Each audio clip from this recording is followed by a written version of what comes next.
Alors, bonjour à tous. Alors, aujourd'hui, nous allons parler de deux choses. Les 4 règles et le prouvé. Ces choses-là sont constamment présentes lorsqu'on manipule les armes à feu. Lorsque vous allez passer les cours SISMAF et SISMAFOR, on va vous demander de manipuler les armes de façon sécuritaire. Alors, les premières choses qu'on doit savoir. OK? On traite toute arme, ici j'ai un pistolet, on traite toute arme comme si elle était chargée. Tout le temps.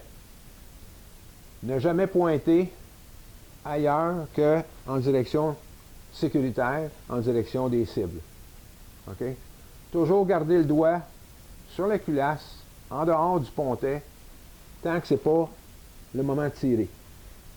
Alors, on ne met pas le doigt, lorsqu'on prend l'arme, on ne met pas le doigt dans le pontet.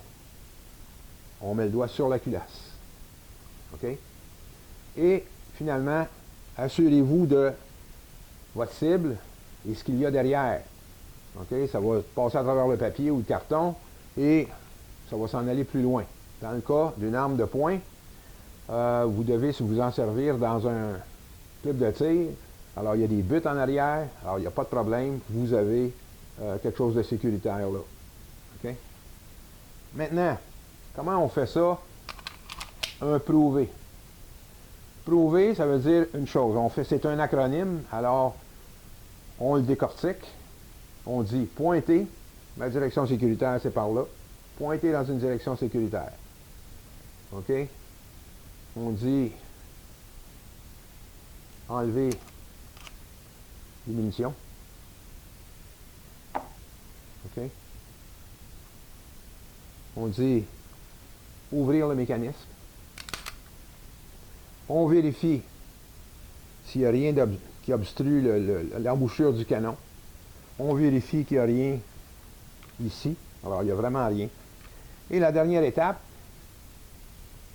c'est de passer la baguette dans le canon, s'assurer qu'il n'y a pas d'obstruction dans le canon. Et c'est comme ça qu'on fait un prouvé. Alors, on dit, je recommence, on dit pointer, R pour retirer, je retire les munitions, ouvrir le mécanisme, vérifier le trajet d'alimentation et finalement examiner l'arme du canon. Et voilà, mon arme est prouvée, je sais que cette arme-là est vide et sécuritaire.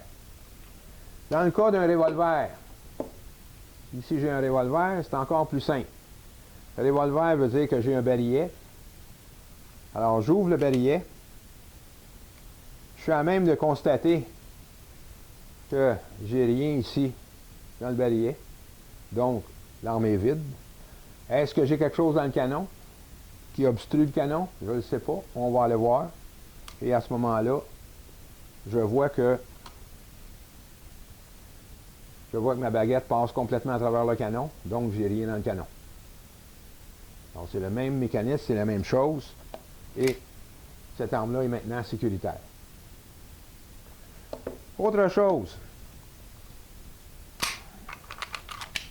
Je vais vous donner un petit truc sur qu'est-ce qu'on fait pour se pratiquer un peu avec le doigt.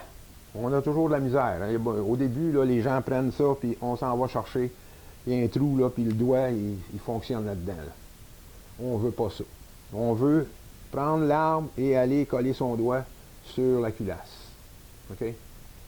Et la façon de pratiquer ça, lorsque vous êtes en train de tirer, vos yeux sont alignés sur les murs, sont alignés avec la cible. Là, vous avez le droit de mettre le doigt là. À partir du moment où vous baissez votre arme, où vous reculez votre arme vers vous, votre doigt doit sortir. Alors, je suis ici, j'ai le droit, je baisse, j'ai pas le droit. Je suis ici, j'ai le droit, je ramène, j'ai pas le droit. Alors, je pratique ça, et aussitôt que je baisse, hop, je sors mon doigt. Il faut que j'y pense. Ici, ici, ici, ici. Je fais ça plusieurs fois avec mon arme et je vais bâtir le réflexe de sorte que, aussitôt que je vais prendre une arme à feu, mon doigt va aller se coller sur la culasse et lorsque je vais être en train d'opérer l'arme à feu, de tirer, puis je vais arrêter de tirer momentanément, mon doigt va sortir d'une façon automatique. Fait que c'était mes petits conseils aujourd'hui. Il va y en avoir d'autres. On va faire d'autres vidéos pour vous informer encore plus sur spécialement les pistolets et revolvers. Merci de votre écoute. N'oubliez pas de vous abonner à ma chaîne, d'en parler à vos amis. S'il y a des gens qui veulent avoir de l'information, vous pouvez me contacter. À la prochaine. Merci beaucoup. Au revoir.